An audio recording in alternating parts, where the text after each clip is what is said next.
পবিত্র রমজানুল মুবারকে জমার দিন আসরের পরে দোয়া কবুল হওয়ার যে সমস্ত সময়গুলো আছে তার ভেতরে অন্যতম এই সময়টা মহাবিশ্বের মহাবিশ্বয় মহান রব্বুল ইজ্জাত আল জালালের মুখের বাণী কোরআনে কারীম তাফসীর শোনার জন্য যে আল্লাহ আমাদেরকে নিয়ে আসলেন বলেন আলহামদুলিল্লাহ।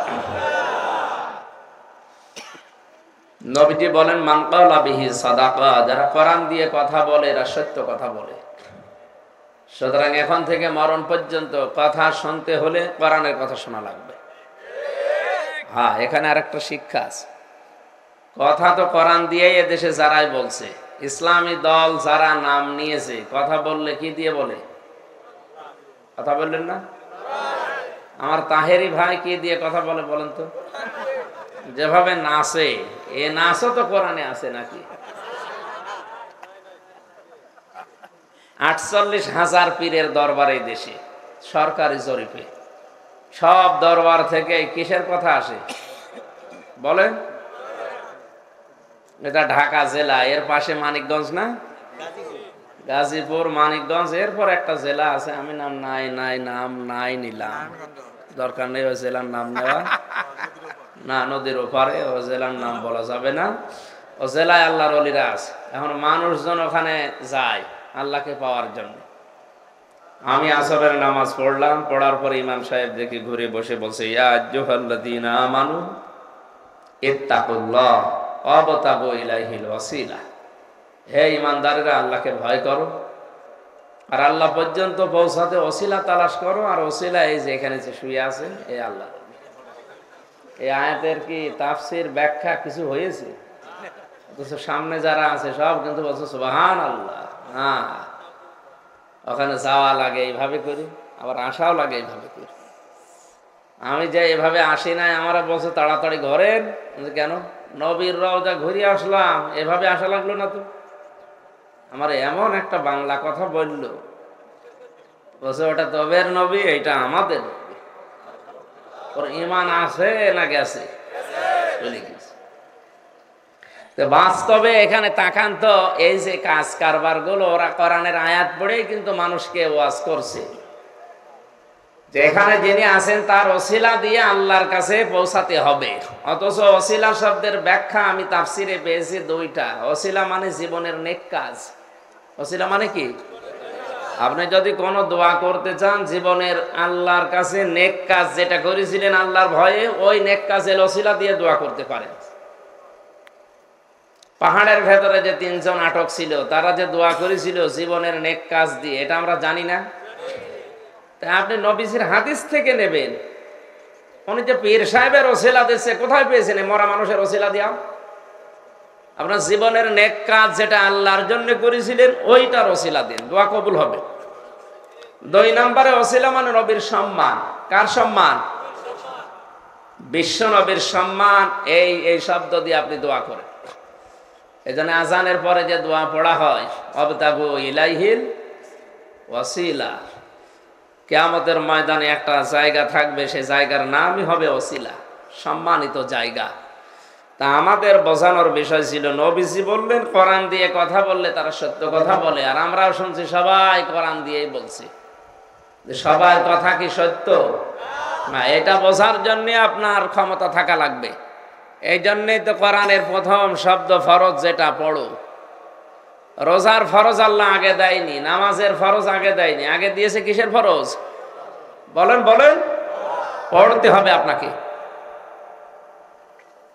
নবীজি যেদিন নবুয়ত পেয়েছেন, বুখারী শরীফের হাদিস, বিশ্ব নবীকে 3 বার বুকে জড়িয়ে নিয়েছিল জিবরাইল, বলেছেন ইকরা। নবীজি বলেছেন 3 বার মা নবী কারি, আমি পড়তে পারি না। এই ছেলে কথা বলে কি এখানে? বসেন।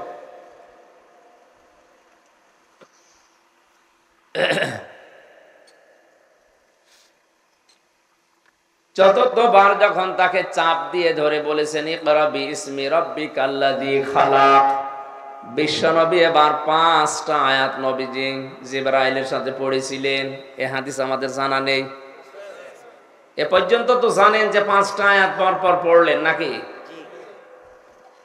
এর টিকায় লেখা আছে, ব্যাখ্যায় জিজ্ঞাসা করলেন, হে রাসূল আমি আপনাকে 5 বা 3 বার পড়তে বললাম, বললেন আমি পড়তে পারি না বা পড়বো না, এখন পড়লেন কেন?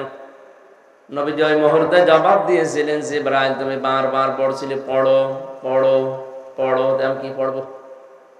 তুমি তো বলবা যে কি পড়বো। যখনই বললে বিসমি রাব্বিকাল্লাযী খালাক, ওই রবের নামে পড়ো যিনি তোমাকে বানিয়েছে, এবার কিন্তু আমি পড়া আরম্ভ করেছি। উম্মতদেরকে শিক্ষা দিতে চেয়েছেন কিয়ামত পর্যন্ত দুনিয়ায় যারা নবীর উম্মত আসবে তারা যেন রব ছাড়া অন্য কারো নামে না পড়ে। ৯৬% মুসলমান এই দেশে এখন রবের নামে পড়া আছে? কথা বলা লাগবে। 1 থেকে মাস্টার্স পর্যন্ত সিলেবাস কারা বানিয়েছে আমরা জানতে চাই। এখানে তো ৯৬% হিন্দু বাস করে না, ৯৬% মুসলমান বাস করে। 1 থেকে মাস্টার্স পর্যন্ত পড়ার পরে যদি ওর পেটে বোম মারলে কোরআন পড়তে না পারো, কি পাশ করে আসলো? আর এইটা না থাকার কারণে আজ মানুষ মাস্টার্স করার পরও জানোয়ার হয়ে যাচ্ছে। এই যে এই চোখে দেখা, শিক্ষক অজু করছে, ছাত্র পানি ঢেলে দিচ্ছে। খুব বেশি দিন যায়নি কোরআনের কাছে, মাত্র 7 দিন আগে গেছে, এখনো কোরআন পড়াও শুরু করেনি, আলিফ বা তা সা চলতেছে। এর ভেতরে কি আল্লাহ নূর ঢুকিয়েছে যে শিক্ষক যিনি মাথার তাজ, তিনি তারে সম্মান করা লাগে। 6.5 বছর বয়সের বাচ্চা ওস্তাদের পায়ে পানি ঢেলে দিচ্ছে, ময়লা লেগে আছে, হাত দিয়ে সাফ করে দিচ্ছে। আমি চোখে এটাও দেখেছি, ভার্সিটিতে ক্লাস চলছে, মাস্টার্সে শিক্ষককে ছাত্র জুতা দিয়ে পিটাচ্ছে, বলছে শালা তোরে মেরেই ফেলবো। বলেন তো এইটাও ছাত্র ওইটাও ছাত্র? এটা কোরআনের স্পর্শ পেয়ে, কোরআনের আলো পেয়ে মানুষ হচ্ছে, আর ওইটা মাস্টার্স করার পরে কোরআন পায়নি, জানোয়ার হয়ে গেছে। আগামী প্রজন্ম যদি আপনি এখনো পর্যন্ত পথে রেখে যেতে চান, রবের নামে পড়া সিস্টেম চালু করেন, নয়তো যা শুরু হয়েছে আগামী 10 বছর পরে রব কি তখন আবার চেনানোর জন্য জিবরাইল আসা লাগবে। এক কথা বলছেন।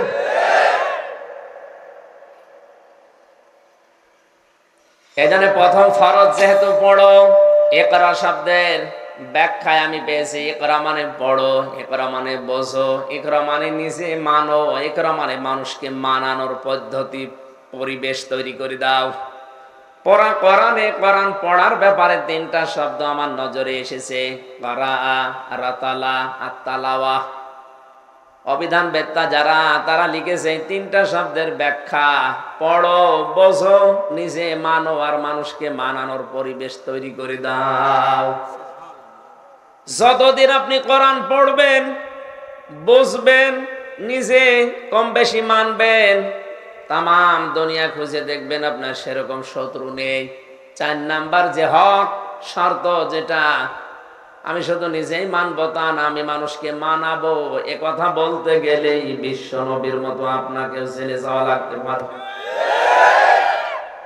ইমাম আবু হানিফা, আমাদের ইমাম যাকে আমরা দাবি করি, উনিও ছেলে ছিলেন 8 বছর, ওনার নিজের অপরাধের কারণে। বলেন, অনেকে চুরি করে ধরা পড়েছিলেন, ডাকাতি করে, কি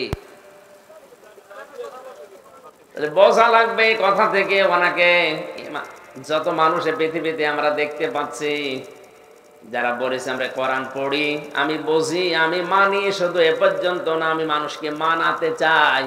এই যে আল্লামা শফি, তিনি মারা গেলেন, তেতুল হুজুর যার নাম দিয়েছে, এ লোকটা যতদিন কোরআন পড়েছে সারা বাংলাদেশে কেউ তারে চিনত না, তার শত্রু ছিল না। যতদিন কোরআন বুঝেছে কোনো শত্রু তার নেই, কম বেশি তিনি কোরআনের আয়াত মেনেছিলেন, ঝামেলা হয়নি। যখনই বলেছে না এ কোরআন আমি নিজে মানি, তা আমি মানাতে চাই দেশের জনগণকে, ওয়াল্লাযীনা ইউযুনা রাসূলাল্লাহি লাহুম আযাবুন আলীম। সূরা তাওবার 61 নম্বর আয়াতের শেষের দিকে আছে। এদেশে আমি যতগুলো তাফসীর পেয়েছি সব মুফাসসির আয়াতের ব্যাপারে একমত। আল্লাহ পাক বলেন ওয়াল্লাযিনা, আর যারা ইউযুনা, এটা মুযারি বর্তমান ভবিষ্যৎ প্রেজেন্ট ফিউচার, এখন যারা কষ্ট দিচ্ছে ভবিষ্যতেও যারা দেবে। এই এদিকে তাকান, ভালো করে খেয়াল করুন কোন দিকে তাকিয়ে আছেন। ইউযুনা কেন দিলেন? এখন তো রাসূল নেই বর্তমানে, ভবিষ্যতে কিয়ামত পর্যন্ত আসারও সম্ভাবনা। তাহলে আয়াতটা ভুল না, মানে আপনি এর ভেতরে অতীতের কোন শব্দ আমি পেলাম না, মাঝি নেই, পাস্ট বলে কোন শব্দ আয়াতের ভেতরে নেই। ওয়াল্লাযিনা ইউযুনা, এটা বর্তমান ভবিষ্যৎ। বলেন আপনি আয়াত দিয়ে আল্লাহ কি বোঝাতে চাচ্ছেন? যারা রাসূলকে কষ্ট দিচ্ছে, দিবে, তাদের জন্য যন্ত্রণাদায়ক আযাব আল্লাহ নাযিল করবে। তাহলে আয়াতের তাফসিরে ফি জিলালিল কোরআন সাইয়্যিদ কুতুব লিখেছেন, নবী রাসূল যেহেতু কিয়ামত পর্যন্ত আর আসবে না, বিশ্ব নবীর জীবনের শেষ দিকের কথা ছিল আল উলামা ওয়ারাসাতুল আম্বিয়া, পৃথিবীতে যারা আলেম তারা নবীর ওয়ারিস। নবীর কি উত্তরাধিকারী, নায়েবে রাসূল তারা। নবীর দায়িত্ব যা ছিল, আলেম বলে কেউ দাবি করলে তার দায়িত্ব সেটাই হবে। নবীকে কষ্ট দিলে যেভাবে আযাব নাযিল হওয়ার কথা, যেহেতু নবী নেই, আয়াত তো আছে, কিয়ামত পর্যন্ত নবীর সত্যিকারের উত্তরাধিকারী যারা, এদের কেউ কেউ কষ্ট দিলে আল্লাহ এরকম আযাব নাযিল করবেন। এখন আমাদের বাস্তবতা বোঝা লাগবে, নবীর ওয়ারিস কারা? ইন্নামা ইয়াখশাল্লাহা মিন ইবাদিহিল উলামা, ইন্নাল্লাহা আজিজুন গফুর। সূরা ফাতির 22 নাম্বার পারার 16 নাম্বার পৃষ্ঠার 13 নাম্বার লাইনের 28 নাম্বার আয়াত। এটা আল্লাহ পাক বলেন, এই পৃথিবীতে যত মানুষ আছে সবচাইতে বেশি ভয় আমি আল্লাহকে করে আলেমরা। কারা আলেম? কারা? আমরা মনে করছি এখানে নামের আগে যাদের মাওলানা লেখা আছে এরা আলেম নাকি? আয়াতের ব্যাখ্যায় হাদিস এসেছে, ওয়ানি ইলমিহি মাযা আমিলা ফি, নবীজি বলেন যারা কিয়ামতের ময়দানে যে আল্লাহ 5টা প্রশ্ন করবে, তার 5 নাম্বার এইটা, যতটুকু জানতে তার কতটুকু মানতে, এটা বলো। তার মানে জ্ঞান অনুযায়ী যারা আমল করে এরা আল্লাহর কাছে আলেম। বলেন, জ্ঞান অনুযায়ী যাদের আমল নেই, কাজ নেই, প্র্যাকটিক্যাল লাইফে যাদের কর্মজীবনের সাথে জ্ঞানের সাথে মেলে না, এদেরকে আলেম, নামের আগে মাওলানা মুফতি আলেম লেখা থাকলেও আলেম না, ওটা জালেম। ওটা যে জালেম এটা আমি বানালাম। হ্যাঁ, সূরা বাকারা 1 নাম্বার পারার 20 নাম্বার পৃষ্ঠার 12-13 নাম্বার লাইনে 140 নাম্বার আয়াতের শেষের দিকে আছে, ওমান আযলামু মিম্মান কাতামা শাহাদাতান ইনদাহু মিনাল্লাহ। এখানে ইসমে তাফসিল দেওয়া আছে, আলেম বসে আছে, এজন্য বলছি এটা কিন্তু সুপারলেটিভ ডিগ্রি, এর চাইতে বড় শব্দ আর কোরআনে নেই। আল্লাহ বলেন বড় জালেম আমার দৃষ্টিতে ওইটা যার কাছে কোরআনের জ্ঞান থাকার পরও গোপন করে রাখে। বাংলাদেশে এরকম দালাল মৌলবী নেই? এই কথা বলেন না কেন? এই দেশে জালেমেরা জেলে থাকার কারণে দালাল মৌলবী গুলো কোনো দায় পড়ে না, আর হাসিনা আর কোনো দায় পড়ে নাই খালেদার যেদেরকে জেলে রাখার। এই দালাল গুলো 5 আটা দালালি করে শুধু পেছন দরজা দিয়ে ফুসলায়।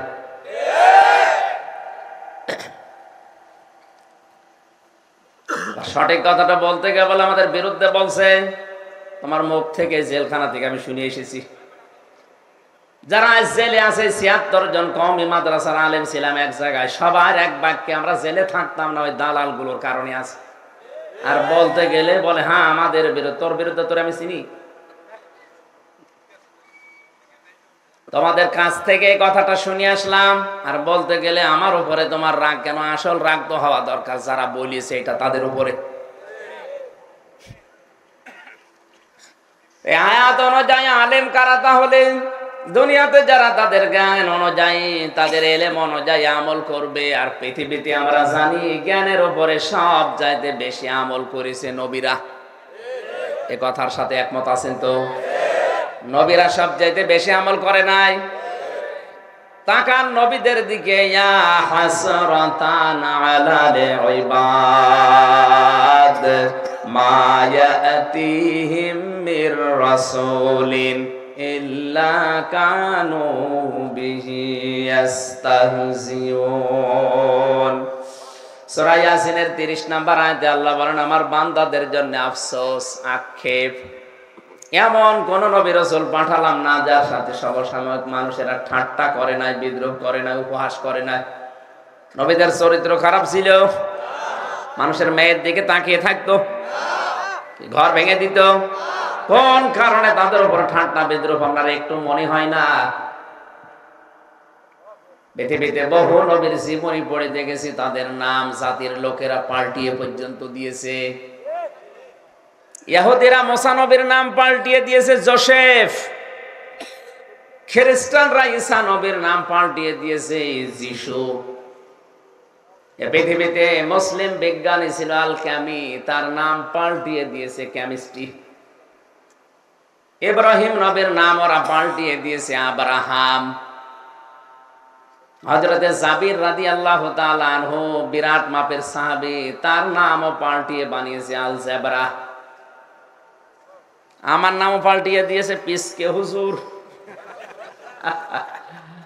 কি নাম গো! তাহলে নাম পাল্টানোর এই সিস্টেম, এটা শুধু এই 2-5 বছরের বিষয় না, এটা হয়ে আসছে আবহমান কাল থেকে। এদেশে আলেমদের মাথার মুকুট যিনি ছিলেন হাজার হাজার আলেমের উস্তাদ, তারও নাম পাল্টিয়ে দিয়েছে তেতুল হুজুর। আরে ভাই, আপনার একটা বারো চিন্তা আসে না এই শব্দটা কার মাথা থেকে এসেছে? আপনি টের পাচ্ছেন? যার আসে আসুক, আপনার বলার দরকার নেই। এ ছোটখাটো মাথার কাজ না, এ শব্দ আসতে অনেক বড় মাথা লাগে।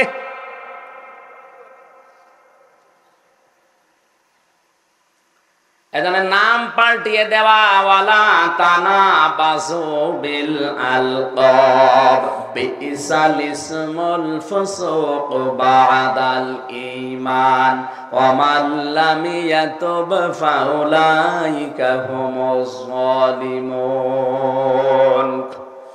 আল্লাহ পাক বলেন, যারা মানুষের নাম পাল্টিয়ে দেয়, উল্টা পাল্টা নামে ডাকে, এই মানুষগুলো যদি তাওবা না করে এরা জালেম। এরা কি? আমি আর নিচে নামলাম না। সুতরাং জ্ঞানের উপরে যারা আমল করেছে, আমরা 1 নম্বরে তাদের নাম পেয়েছি, তারা নবী রাসূল। তারা কি?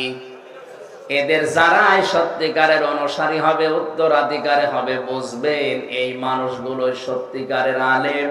আর এদেরকে যদি কেউ কষ্ট দেয়, বিপদে ফেলে, বুঝবেন দেশে আযাব আসবে। আমাদের দেশে তো কোনো আযাব নেই। কিসের আযাব? আযাব আছে এই জন্যে তো বড়ই খাতে বলছে। খেজুর খাওয়ার দরকার নেই। এটাতে কত বড় আযাব আপনি জানেন? আমার যতটুকু ধারণা, 228টা রাষ্ট্র আছে এই পৃথিবীতে। কোন দেশের মন্ত্রী যদি এরকম অপারগ হতো যে খেজুর আমদানি করতে পারছে না, দাম বেশি, দরকার হয় বড়ই দিয়ে ইফতার করো, আমার মনে হয় সে লজ্জায় পদত্যাগ করতো। তো লজ্জা নিতে করবে কি? চরিত্র এমন হয়ে গেছে, বলছে মারবি মার, ধরব কান, যায় যাক মান, তাও হব না অপমান। এক লোক একেবারে রাস্তা দিয়ে যাওয়ার সময়, এই এদিকে আয়, হোটেলের বয় বলছে ভাই খাবার খেয়ে নেন, মনে করছে ফ্রি খাবার, মন মতো খেয়েছে। খাওয়া দাওয়ার পরে চলে যাচ্ছে, দোকানদার বলছে ওই টাকা দিবা না? যে কিসের টাকা?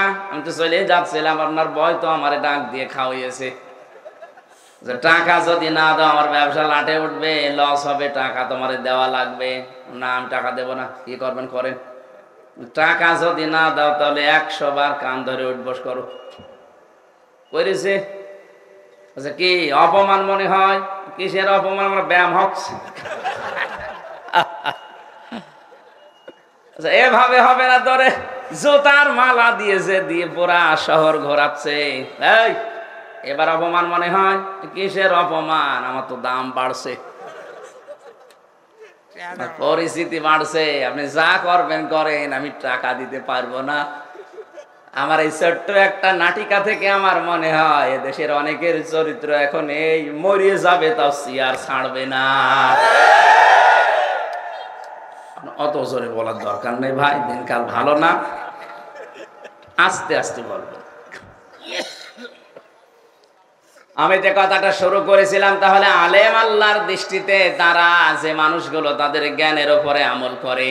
ইমাম ইবনে তাইমিয়া রহমতুল্লাহ আলাইহি তিনি আলেমের সংজ্ঞা দিতে গিয়ে 3টা শব্দ ব্যবহার করেছেন। আলেম বলা হয় ওই লোকটাকে যে আল্লাহর কালাম নিয়ে চিন্তা ভাবনা করে।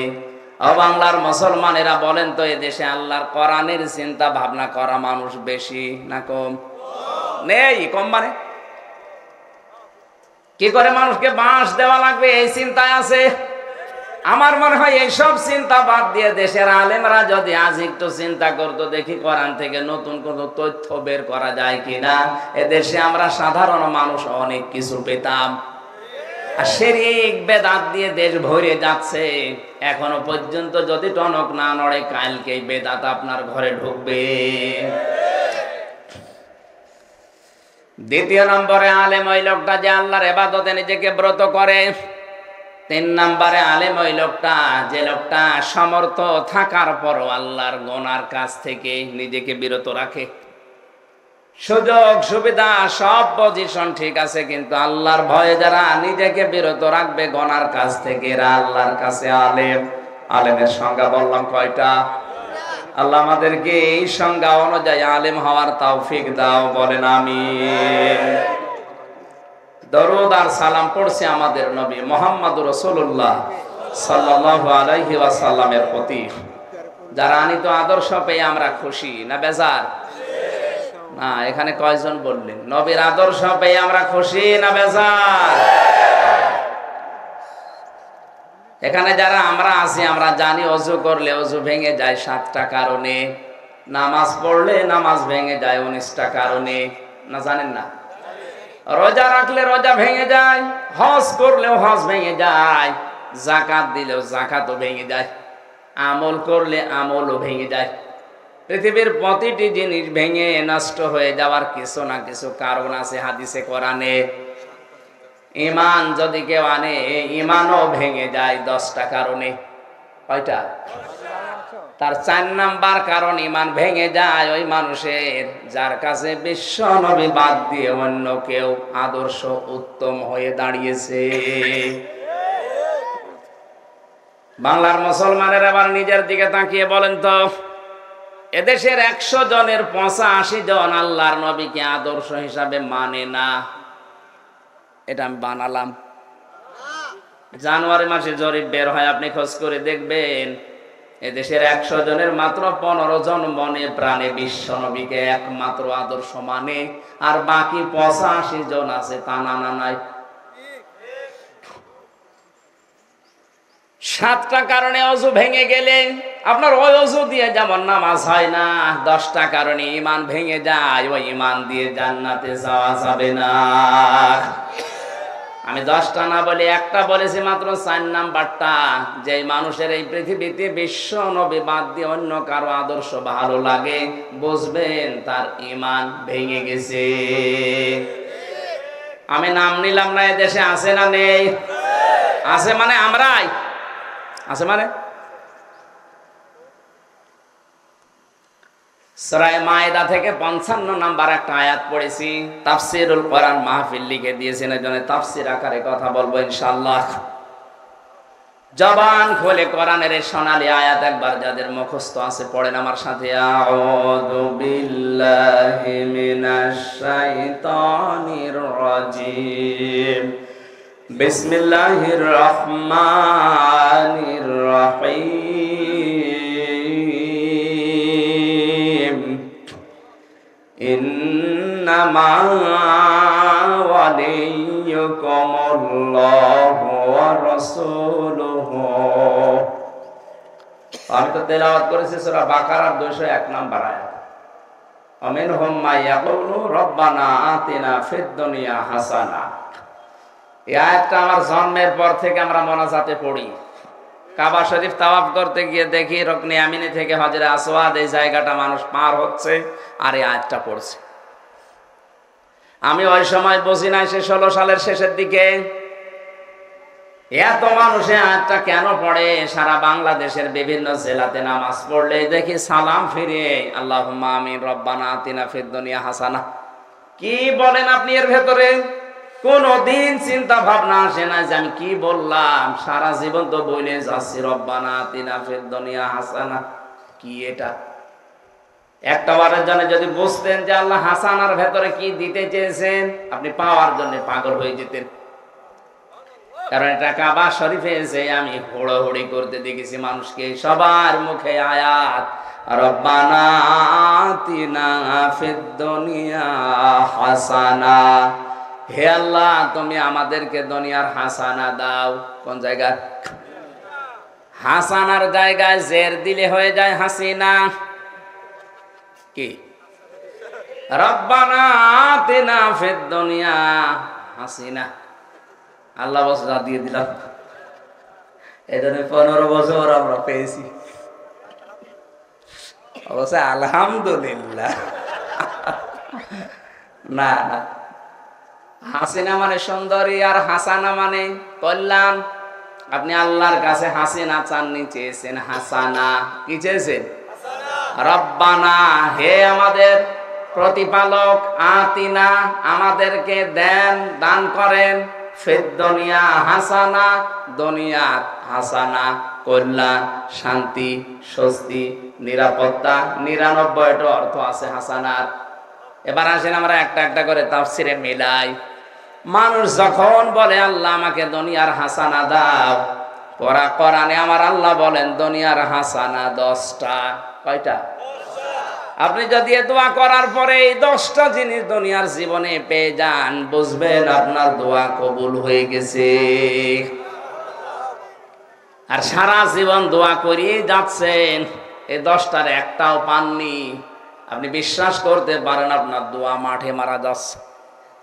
কথা বলেন না কেন? এই যে বামে মাঠ না, এই মাঠে মারা যাচ্ছে, দোয়া কবুল হচ্ছে না। হাসানা দাও, আল্লাহ বলেন আখিরাতের হাসানা 5টা। কয়টা? অকিনা আযাবান নার, জাহান্নাম থেকে আমাদের বাঁচাও। আল্লাহ পাক এই কোরআনে বলেন জাহান্নাম থেকে বাঁচার উপায় একটা। এদিকে 10, এদিকে 5, এ মাঝখানে 1, সব মিলে 16। কত? এতটুকু আয়াতে আল্লাহ 16টা জিনিস দুনিয়া আখিরাতে দিয়ে রেখেছেন। এবার আমরা বের করছি। আল্লাহর কাছে যখন মানুষ বলে দুনিয়ার হাসানা দাও, আল্লাহ বলেছেন দুনিয়ার হাসানা 8টা। কয়টা? বলেন ধরে বলেন। 1 নম্বরে দুনিয়ার হাসানা কোরআনে কারিম পাওয়া। আপনি বলতে পারেন কোরআন আমি পেয়েছি, আপনি চলেন আমার ঘরে এখনো আছে। না, কোরআন কারা পেয়েছে? মানুষের দলিল আল্লাহ দিয়েছেন সূরা বাকারার 121 নম্বর আয়াতে, 1 নম্বর পারা 18 নম্বর পৃষ্ঠা 4 নম্বর লাইনে আছে আল্লাযীনা আতাইনাহুমুল কিতাবা ইয়াতলুনাহু হাক্কা তিলাওয়াতি। আমি আল্লাহ যাদের কোরআন দিয়েছি তারা এর হক আদায় করে, তেলাওয়াত করে। কি আদায় করে? বলেন বলেন। ডাক্তার জাকির নায়েকের যে 13 খণ্ড লেকচার পাওয়া যেত আগে, পড়াটা একবার ভার্সিটিতে থাকাকালীন পড়ে দিয়ে গেছিলাম। এই যে ইয়াতলুনাহু হাক্কা তিলাওয়াতির ব্যাখ্যা করতে গিয়ে উনি 4টা জিনিস নিয়ে এসেছেন।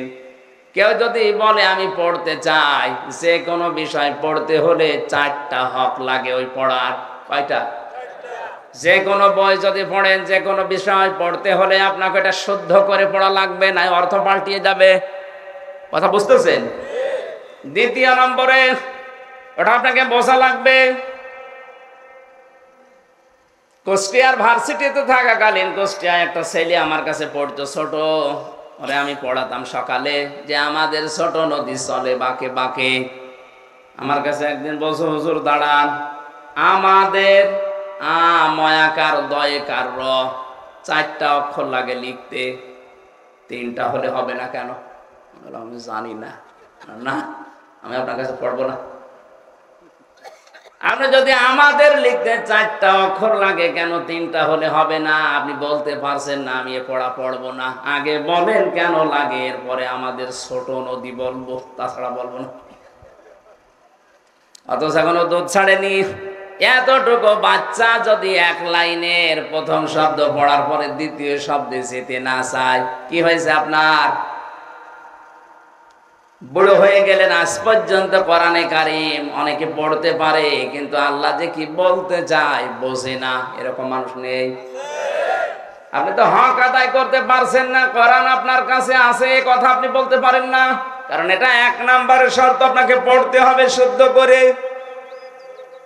আমি আল কোরআন রিসার্চ ফাউন্ডেশনের সদস্য ছিলাম, ওই সময় জরিপ পেয়েছিলাম এই দেশে 100 জনের 95 জন কোরআন শরীফ শুদ্ধ করে পড়তে পারে না। এই রিপোর্ট খুব ভালো রিপোর্ট। 5 জন পড়ে, তার ভেতরে 4 জন পড়ে, বোঝে না। বলেন তো এই রিপোর্টও কি খুব ভালো? কি আশ্চর্য দুনিয়া, 96% মানুষ এখানে মুসলমান, আর 100 জনের 95 জন আল্লাহর এই কোরআন এই চিঠি পড়তেই পারে না শুদ্ধ করে। ওই যে মানুষ মরে গেলে দেখি পাশে বসে পড়ে, ও যে কি পড়ে, নতুন জিবরাইল মনে হয় নাজিল করছে, আন্দাজে সুর করেছে, টান দিতে আছে যতক্ষণ শরীরে দম আছে। অর্থ পাল্টালে থাক, নাই থাকে থাক, যায় যাক, ও পড়তে আছে। এখানে একটা মাসলা বের হয়, মানুষ মারা গেলে পাশে বসে কোরআন পড়া, এটা আপনি বানিয়েছেন, এটা ইসলাম না। আর আমার যতটুকু ধারণা, মানুষ মরে গেলে পাশে বসে কেউ যদি কোরআন পড়ে, ওই লোকটা যদি কোরআনের উপরে আমল না থাকে, ওর আযাব আরো বাড়বে। আর এরকম মানুষের পাশে আমরা দেখি বেশি পড়া হয়।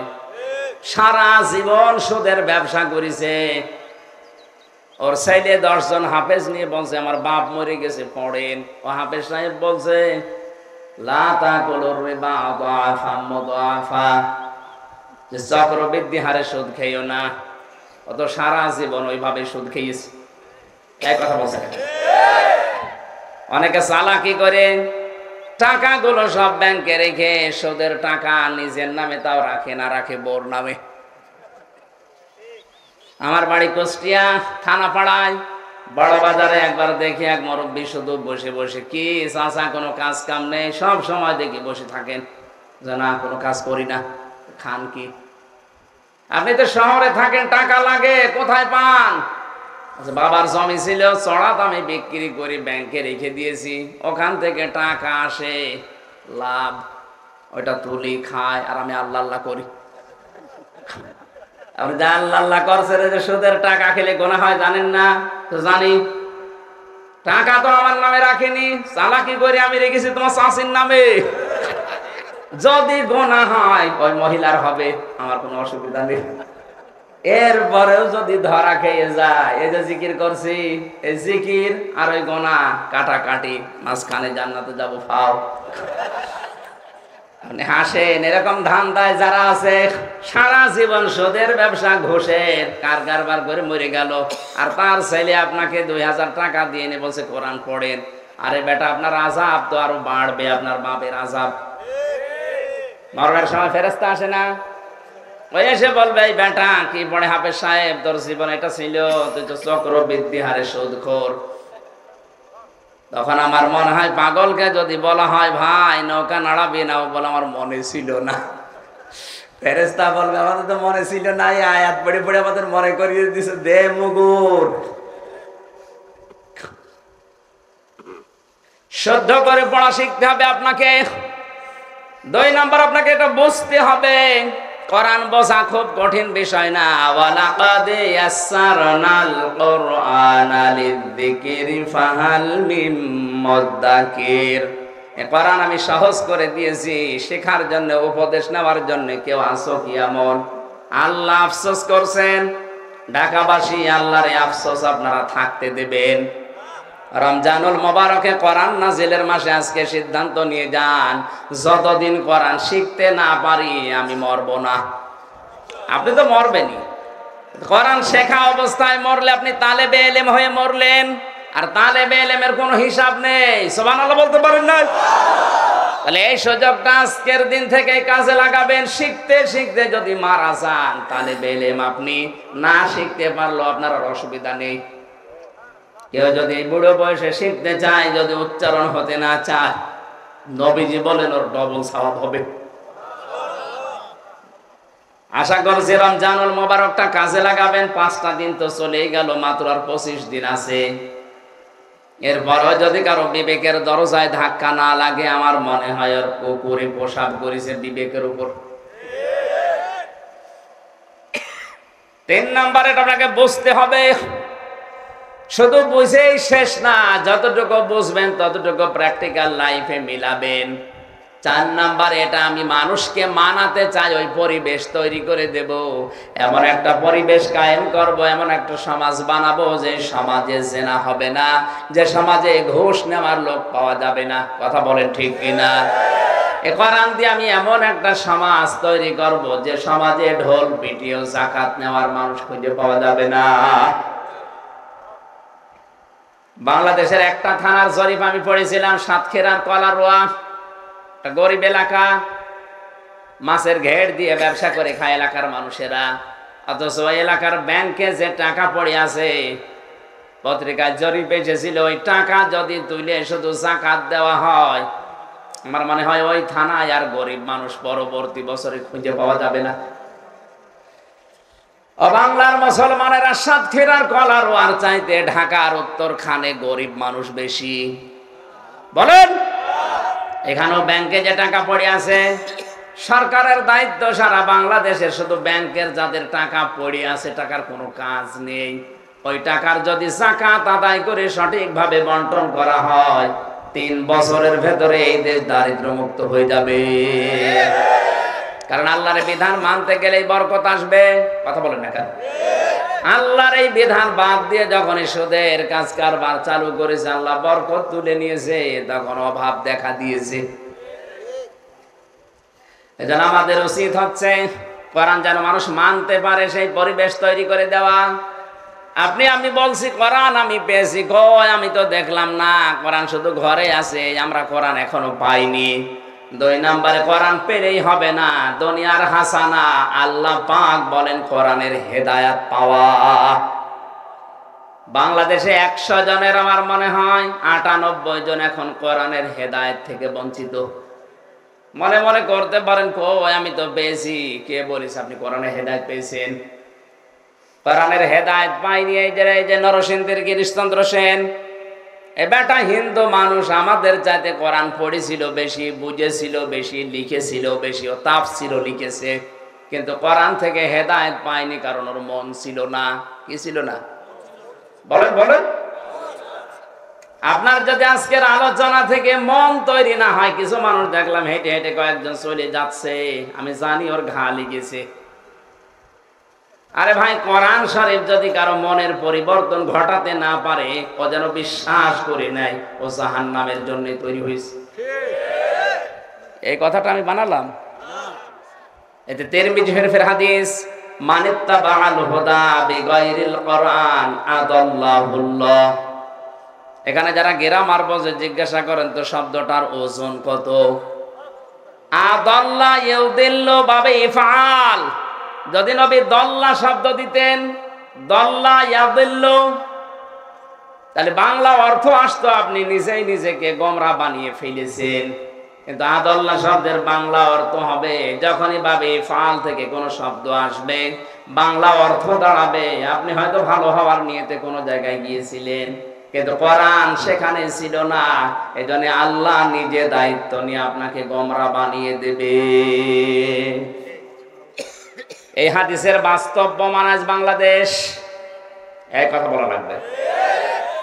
কথা বললে বলে হুজুর পীরের বিরুদ্ধে বলেন না। আমি পীরের বিরুদ্ধে এমনি বলছি না। 48,000 পীর, আপনি একটা দরবার দেখান যেখানে গেলে কোরআনের কর্মসূচি পাওয়া যায়, দেখান, আমি যাব। একটাও। চট্টগ্রামের মরহুম আব্দুল জব্বার ছিল, এখন আস্তে আস্তে নষ্ট হয়ে যাচ্ছে। আগেকার জামানার পীরদের জীবনী পড়েছি, ভার্সিটিতে থাকাকালীন দেখতাম ওদের কাছে মানুষ গেলে কোরআন তুলে দিতই নাও, এটা পড়লে তুমি আল্লাহকে পেয়ে যাবে। আর এখন 48,000 দরবারের একটা দরবারে এগুলো নেই। ওদের ছেলে মেয়েরা এখন দায়িত্বে আছে, ওখানে গেলে এখন আর কোরআন দেয় না, এখন দিয়ে দেয় হো হো যা, এক কথা বলা লাগবে।